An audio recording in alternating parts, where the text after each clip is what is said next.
কোথায় যাচ্ছ? আর বাবা বলিস নি, ওই ভোট দিতে যাচ্ছি রে। ভোট দিতে অত বড় ঝোলা নিয়েছো কেন? ওই ঝুলা আয় আয় দেখাচ্ছি আয়। আচ্ছা দেখাও দিদি কি নিয়েছো ঝোলার মধ্যে। এই যে ভোটের স্লিপ, ওই পানির বোতল নিয়েছি। ঠিক আছে নিয়েছি টিফিনে কি?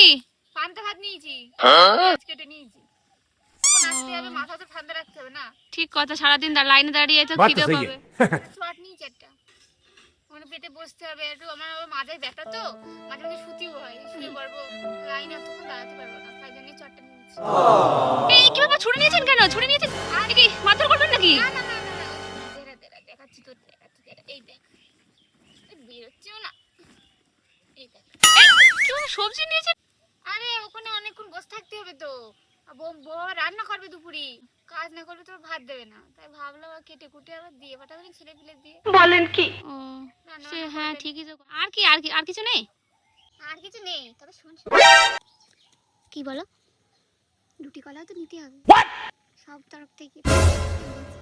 ও বুঝতে দিতে হবে না, আর এসে নাকি নাকি দেবো, খাবে ওরা। ও আচ্ছা, হ্যাঁ তাই তো ঠিক।